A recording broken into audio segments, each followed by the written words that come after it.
Welcome into the Bro 4 Squad podcast, where we are just a bunch of bros drinking beer and talking movies. This is our spoilers review of M. Night Shyamalan's Knock at the Cabin, and I'm your host, the Mayor, Jeff Hornacek. Joining me is our legal counsel, Ronnie Cycli, to review this movie as we do all of our movies using the 5 Bro 4 Squad criteria, which is the acting, the story, our favorite scene, impact of the movie, and its rewatchability. Cycli, before we dive into it, again, spoiler-heavy review, so if you've not seen Knock at the Cabin, pause us, go spend an hour and 40 minutes at the theater watching it, and then come back and unpause this. But going in, I think it's important context.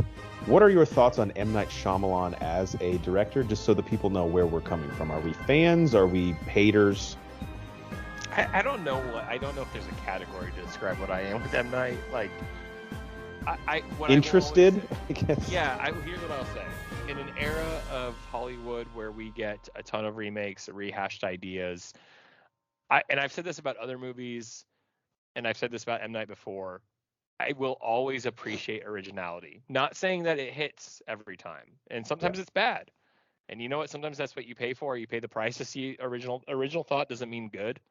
But for me, I appreciate that, and it's worth paying $8, $10 to see a movie that at least you're getting a fresh idea. So I will say I'm not an M. Night fan, but I respect M. Night, and I will always give him a shot. What about you?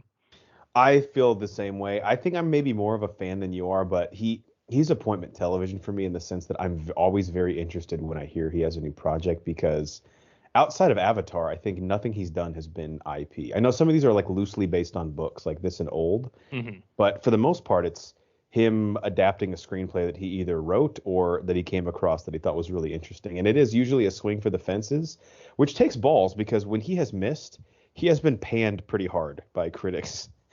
The fact that he stuck around. I mean, some of the misses he's had. The dude is resilient. I'll give you that. And we'll have to do an episode where we go back through his whole filmography, because I think he has more hits than misses. But I think the reason that he's such a polarizing director is when he swings and misses, it is bad.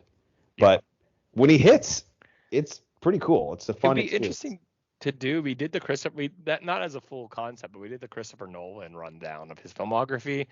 And obviously, like, you're having hit after hit, and you're almost like insulting movies that you're saying are his worst movies when they're not bad movies. M. Night is a guy who's pumped out a ton of film. And I mean, if you, whatever spectrum or graph you want to draw, bell curve, whatever, it's all over the place. It is. It is all over the place. He has some of the greatest movies, some of the worst movies, and some of those forgettable movies. Like, not in a bad or good way, just very neutral, like, oh yeah, I forgot about that film. Yeah. But again, give the guy credit, because he keeps stepping up to the plate. Yep, exactly. All right, so the acting and cast. Who stood out for you, positive or negative here? We got to see some actors in some interesting roles, specifically Dave Bautista, I guess I would consider Leonard the lead, wouldn't you? Oh yeah, absolutely. So who, good or bad, who stood out to you? Well, first of all, can I just comment? I think when we did our old commentary about a year and a half ago, and really a consistent theme in M. Night movies, even his better and top-rated movies have struggled with writing and have struggled with acting. Yes. What makes his movies great is always a story, is a twist. It's like you just get entranced by it. He has never been known as a filmmaker who has had his performers and actors deliver just iconic roles. He does not get good performances out of traditionally good actors. No, and I don't think that's even debatable. I mean, yeah, you can talk about Bruce Willis has always been good or whatever in Sixth Sense, and Joaquin Phoenix was pretty good in Signs. But Joaquin Phoenix was good in Signs, yeah. Like, but usually you have one person doing a good job and like other people just written poorly. Here's the funniest thing I'm going to say about this film. This might be one of his best overall cast acted films. I'm talking about from like a top-down performance. Now, you don't have a lot of people in this movie, right? You really have a handful of people, and that kind of helps. But Old was kind of the same way. Maybe a slightly larger cast. But Old, and I will say this, I liked Old more. Old had that feel of like the acting isn't that great. Dave Bautista, 100%. I don't think he's having like a Pedro Pascal moment per se, but he is really starting to win, like, get some attention. I think people are realizing his talent. I for one, I mean, considering the Knives Out Glass Onion that just came out, he made a comment about not getting a lot of rom-com roles, and he like made a kind of like self-deprecated humor. Is like, is it how I look? Which kind of makes you go, aw. Yeah. I think he was really good in this. I'm a big Harry Potter fan, so it was great to see Rupert Grint for the 20 minutes he was in the movie. Yeah, really underutilized, I thought. Almost like, Underutilized. I don't want to say bait and switch because they really didn't market him that much, but when I saw he was in this, I was like, oh, cool. And then Yeah. I realized pretty early he's not long for this film. No, very not. Yeah, and I mean, I know you'll take this. So the girl who played Wen, Kristen Cui, I think is how you say it. Yeah, her first movie. Yeah, okay, yeah, which was impressive, and I think the rest of the cast was okay. Nikki Amuka Bird, she was in Old. M. Night likes to take. Was she someone at the resort in Old? Who was she? She was the one who had the epileptic seizures. Oh wow, that's right. Yeah. So I mean, M. Night's kind of known for reusing people, so he always probably likes a specific group. So overall, I mean, I wouldn't say every person in this movie was great. I will just say it was really well acted overall for an M. Night. So what about you? Yeah, first off, Abby Quinn, who plays Adrian, I thought she was Jenny Slate even after I looked up that she wasn't Jenny Slate. But then you double checked it, and then you found out I had to triple check it. Yeah. But yeah, Kristen Cui as Wen I thought was unbelievable. Like one of the best performances in this movie, and she actually has a lot of heavy lifting to do. Like directing her must have been pretty difficult. Like trying to keep her in character, in scene. She has to witness some traumatic stuff that like it's not like she's just sitting there like uttering cute lines the whole time. She has some like serious weight to pull for this. Batista was awesome. Although it's really weird, like if you read Leonard on paper, it's interesting that they cast him because his appearance, he plays a second grade teacher. Yeah. And I mean, he just does not look like what you would cast for that role. I'm surprised they even read him for this, to be honest. Just because there's really nothing even in the script that necessitates him looking like Dave Bautista, right? Unless I'm missing something. Could you imagine having a kid and going to the second grade your kid's parent teacher conference and you want to like yell at the teacher and that's who they're like, shows your up. Child is being disruptive of class, and you're sitting across Dave Bautista, you're like, yeah they are. Yeah, no, I'll punish him the second I get. Jonathan Groff and Ben Aldridge. Ben Aldridge, I haven't seen in anything. He hasn't been in too much. Who play Eric and Andrew in this. I just thought they had really inconsistent performances. Jonathan Groff, obviously we know from Hamilton. He's in The Matrix Reloaded. I don't know, man. I think at the end he delivered pretty well, but there were some moments in the middle of this where I was definitely getting, not on the same level, but like Mark Wahlberg in The Happening, like I don't really give a shit vibes from him, almost like kind of making fun of M. Night and the dialogue he'd written for him. Did you get that vibe at all, or am I just kind of reading into this more? I got a little bit, like I said, for me it's coming from that perspective, like I'm like acting like I'm praising the cast. I think overall between Ben and Jonathan, it was like they were probably the weakest to me. But again, it goes back to the overall average I see out of M. Night movies. And it when I watched The Happening with Mark Wahlberg, I was like, dude, you are bad. Yeah, he's like making a joke of it. Bad. Like I didn't feel like this. I felt like maybe these guys were genuinely like, just that's who they were as actors. Like Mark Wahlberg, he has more depth than that, right? Like, so like, yeah, it's maybe tough I just didn't know enough about them. It's tough too for Groff because he's playing a character who's concussed for probably 90% of the movie.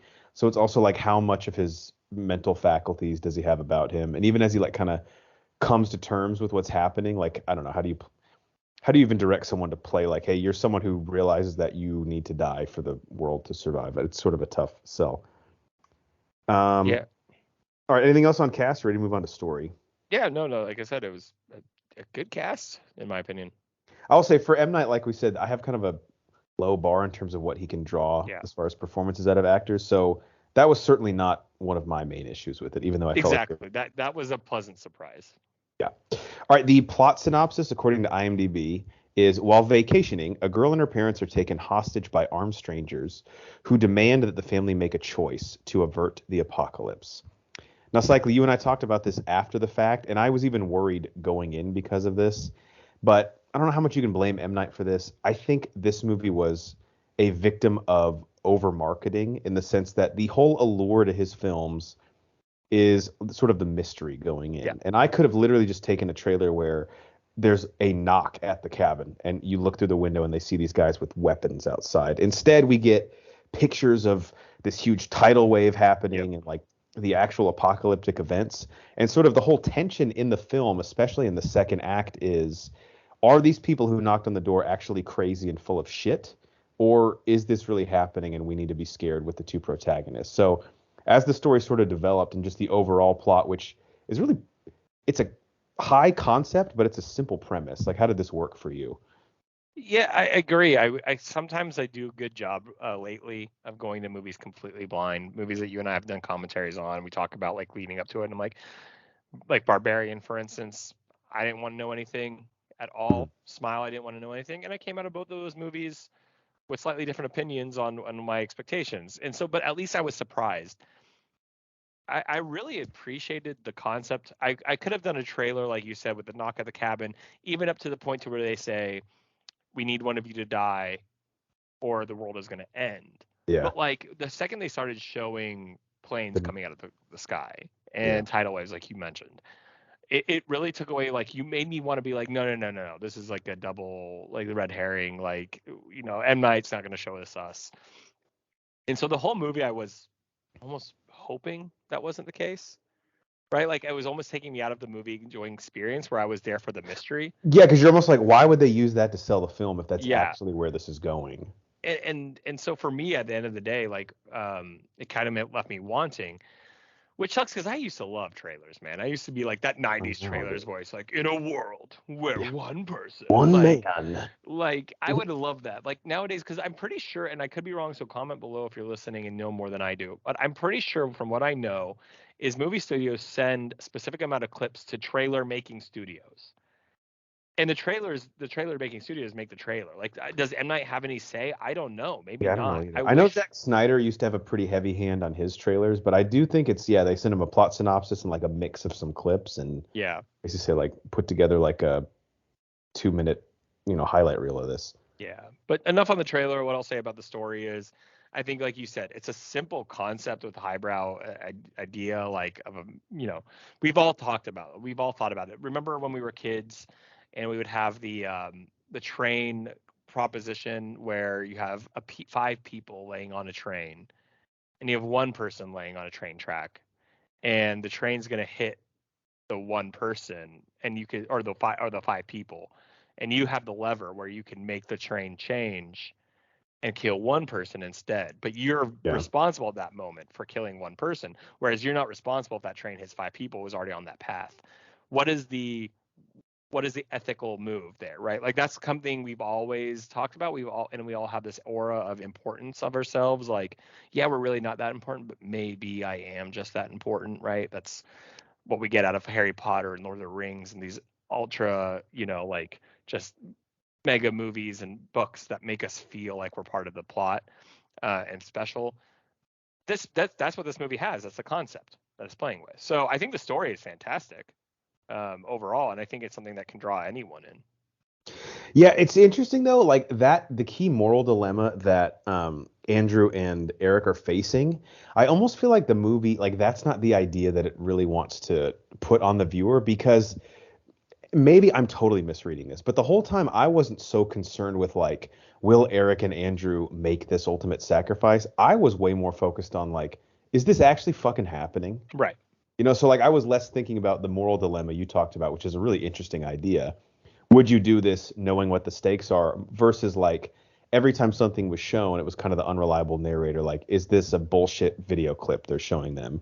Did they just get lucky and predict something that happened? Like this, when the news clip comes about the pandemic, it's like, well, this disease is already like the guy already read about it in the news. So maybe part of the red, maybe it wasn't even a red herring because again, sort of the twist with M Night here is almost that no, this is just a take it at There is face no value twist. story. Yeah.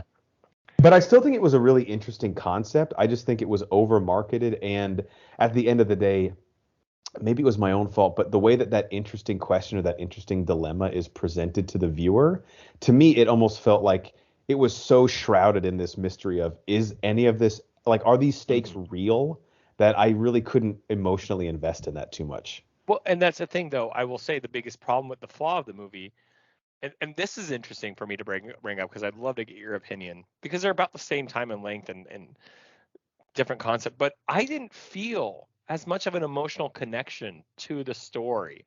Like you're saying, you're focused on is this real or not? Right. I'm not sitting there like being emotionally invested in their relationship and the choice they have to make. I don't know why. I don't know if it's because we didn't really develop into their relationship originally. I also think part of me would be like, I love what he said at the beginning. He's like, fuck everyone else in this room. Fuck, and let them all die. Right. I'll walk the earth the rest of my life. This is bullshit. Well, and What I that's why, was like, gonna, sorry, at the end, I was less like, wow, that's a tough choice you had to make, and more like, oh, this is really happening. yeah. Well, like so old. I just referenced earlier, which is M Night's last film, and I think they're pretty on par with each other. If we ever have an episode where we talk about M Night's ranking of his filmographies, they're probably pretty close to each other. I personally felt more, even though the acting wasn't as good, felt more emotionally invested in old. And I think it's because while, yeah, it's probably the same time run and we didn't theoretically get more time with the characters, seeing them age together and the Oh relationships yeah, that and their was the best part of the emotions, movie. Yeah. I felt like I was emotionally getting my heart torn out for this family, right? Like who's being tormented, this young couple who is having troubles, and now this old couple, the children who lost their youth. That hit me kind of hard because I think that's something we deal with all the time, seeing our parents age, getting older every Mhm. day. This movie, I didn't feel that connection. So you're right. I was more into like, is this happening or not? And like part of it, I'll take a little bit of blame. Maybe I'm reading into something that he's not really trying, like a bill of goods. He's not really trying to sell me, but I really do feel like the movie is at least equally, if not more so, focused on us trying to navigate this potential apocalypse versus like Eric and Andrew's relationship. And again, Yes. I understand M. Night is maybe like incapable or just not as interested in telling this story as like a straight up story about their relationship, but putting it in that context of like the world is potentially ending, you can't really blame the viewer for being a little bit distracted by the bright Yeah. shining lights of that.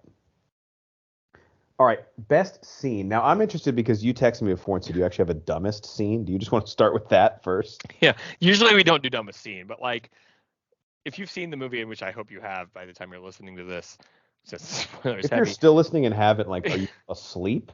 Maybe I you mean, are. there's people like me and Brian. We don't mind spoilers as much as others. So, um, first of all, the dumbest scene in the movie is where they lock Batista or Leonard in the bathroom, and like they literally lock him in the bathroom, and 5 seconds later, hear him break the window, and immediately like, is he still in there?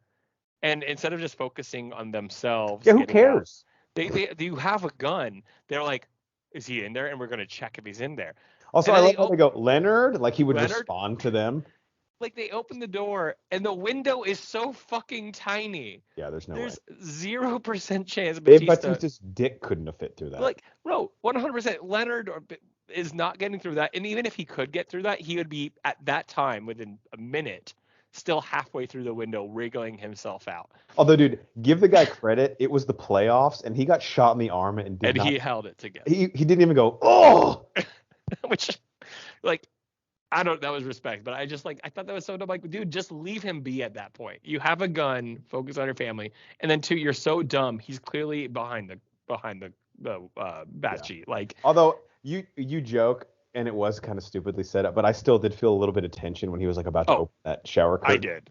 It was still a good scene. I'm just saying, like, Yeah. character-wise, it was so dumb. Leonard, Leonard. Yes, he's behind the curtain. I'm here. Sorry. Sorry. So yeah, that was my dumbest scene. I don't know if you had a dumbest scene, but I thought that was a funny one. I did. I was interested in what you would go with. Yeah, my favorite scene, I'll just say, is actually like the opener. I thought That's what I had. Oh, did you? Okay, good. So yeah, I'll just mention the sense of dread. I thought Wen's character sold it so well, meeting an adult who comes across trying to be nice, but you know they're up to something. Can I just say though, I don't know how he. This is all on Batista. I didn't feel creeped out by him at all in that moment. Like there was a genuine connection that he had with Wen that like I'm thinking of, and this is a weird analogy, but like Steve Buscemi and Con Air.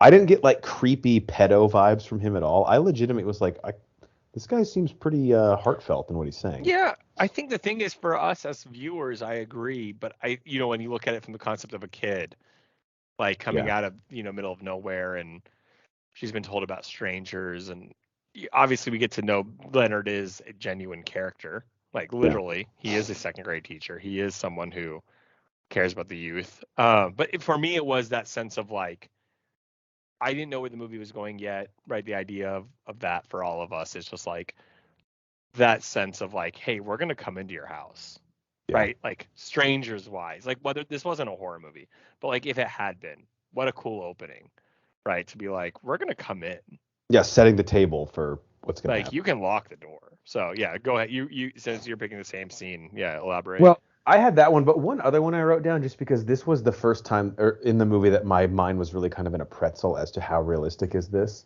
And it's when Adrian sacrifices herself and the planes start falling from the Mhm. sky. That the beginning with the tidal wave, I think I actually thought, okay, this is real. When she killed herself and that started happening, I started to have a little bit of suspicion about like, is this staged? Are they piping in this video feed to the house? Mainly just because, was it Ben? I already fucking closed out his name, but Eric and Andrew. I'm sorry, Andrew's Ben Aldridge plays Andrew.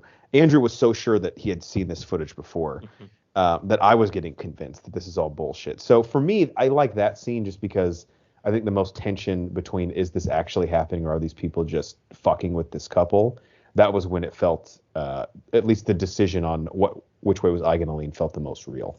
Yeah, yeah. I will say to your point about that, you know what scene took me out the most were the news story scenes. Yeah, They I were agree. bad. It was almost because anyone obviously that has ever watched live TV, it's annoying to find what you're looking for. But anytime they turned the TV on, it was like the exact moment they were Yeah. referencing what they had just told them would Arrested happen. Development the original Arrested Development was so good at making fun of that concept. They'd be talking about something and they flip on the TV and it'd be like on a middle commercial and someone would be like, imagine the impact if what we were talking about had been on TV at that exact moment. But no, like not only that, like the coincidence that they're talking about it, like it just felt that part of the movie felt really cheap. It just felt like that, Yeah, like we watch. I'm not trying to come like we watched 9/11 happen on TV, right? Like you saw the fear and like the realness of it from the anchors. In this movie, you feel like the anchors are just like, and a tidal wave has hit Seattle I and know. I feel like thousands M Night was dead. really struggling with like how do I make these characters find anything at this remote location. They didn't even have cell service there, is the weird thing. Yeah, Make them find like this information to sort of build that, like, is this true or not scenario. yeah. It's a tough ask. All right, Impact. So I don't want to go into like an M Night movie ranking because I think that deserves its own episode of our podcast to really dive into. But I guess let's just do a little recency bias here. Uh, we can all agree, I think, that with Split, M. Night was officially back with a vengeance. Glass, pretty much understandably, and I think anyone was kind of anticipating it, a step backwards. I think Old, the more that I think about it, I really like the movie. And then this is a probably one notch below that, but still a good M. Night film. Like, I think he has had more hits than misses out of three out of his last four, basically. How do Yep. you feel about the impact here? I'll throw in Visit, which was right before Split, Oh, I yeah. believe. I love the visit. I think the Visit is definitely upper echelon for him too. So if I'm going back, I think the Visit was 2015-ish. So we're going back 8 years between those five films. Yeah, those are all like, even though I'm saying like I still enjoyed the film. I still had, again, what I said at the beginning about why I respect M. Night. I went in and I saw something semi-original and had an idea where the whole movie I'm questioning things, right? Like I'm wondering where it's going to go. I appreciate that. I felt like I got my money's worth. Hmm. So M. Night is, I think it's not that he's back per se or he's down per se. It's like it's like he's earned the next go. Yeah. Like, okay, cool. Like Scream. You and I talk about Scream. All right.